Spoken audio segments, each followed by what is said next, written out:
আমি জানি আমার এই ভিডিওটা দেখতে কেমন লাগছে, তবে এইমাত্র আমি একটা জিনিস শুনলাম, মানে ভিডিও দেখতেছিলাম, ভিডিও দেখতে দেখতে একটা জিনিস আমার সামনে আসলো। জিনিসটা হলো keep analysing your self.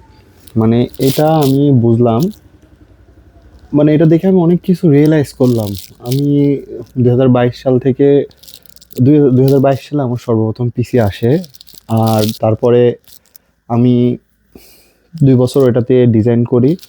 And তারপরে আমি হলো আরেকটা পিসিতে শিফট করি 2 বছর পরে।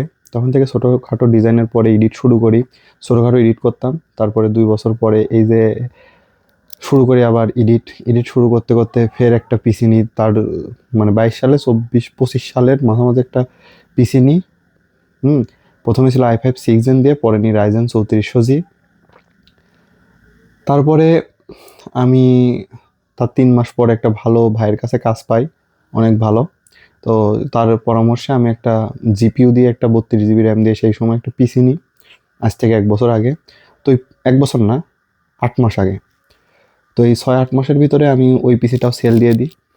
সেল দিয়ে আল্লাহর রহমতে আমি আমার পিছনে থাকা ম্যাকে শিফট করছি। তো এই হলো কথা। মানে হঠাৎ করে আমার সামনে মনে হলো যে এটা নিয়ে একটা নিজের জন্য একটা ভিডিও বানানোর দরকার আসলে। কারোর জন্য বানায় আর না বানায়, সো এই জন্য ভিডিওটা বানানো, যে কিপ অ্যানালাইজিং ইয়োর সেলফ। এই কথাটা মাথায় আসার পরই আমি কিছু সময় চেয়ারের উপর বসে ভাবলাম যে কি করছি এতদিন ধরে, কিছুই অ্যাচিভ করিনি, এরকম মোটিভেশন আমার ভিতরে ছিল। তারপরে হয়তো আমি খুব বড় বড় কিছু অ্যাচিভ করতে পারিনি, কিন্তু অনেক ছোট ছোট জিনিস যেগুলো হয়তো আমি বসে থাকলে আমার অ্যাচিভ হতো না, আমি সেগুলা আমার অ্যাচিভ করতে পারছি।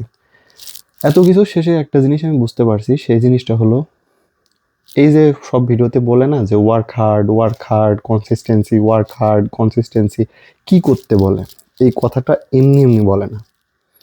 এই কথাটা এমনি এমনি বলে না, বলা যায় না, বললেও হয় না।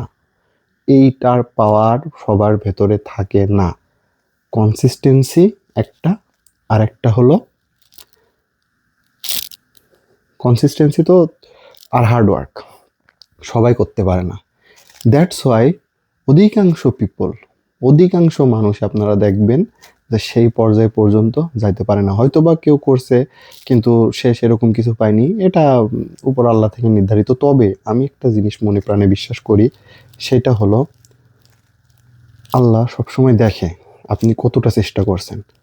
আল্লাহ তার বান্দাকে নিরাশ করে না। আমি বলছি নিরাশ করে না।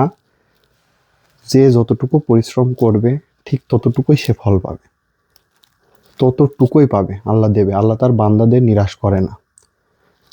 সে আমার এক্সাম্পল নেন, আমি এতক্ষণ যা বললাম এইভাবে আমি এই কিপ অ্যানালাইজিং ইয়োর সেলফ, এই জিনিসটা শোনার পরে আমি কিছু সময় ভাবলাম আসলেও তো আমি উত্তর পারলাম যে হ্যাঁ, আসলেও সঠিক। তো যাই বলেন তাই বললেন, এই কনসিস্টেন্সি জিনিস আর হার্ড ওয়ার্ক কিছুদের ভেতর আছে, যার জন্য সবাইয়ের ভেতর এইটা করতে পারে না, আর সবাই জন্য এত গ্রো করতে পারে না।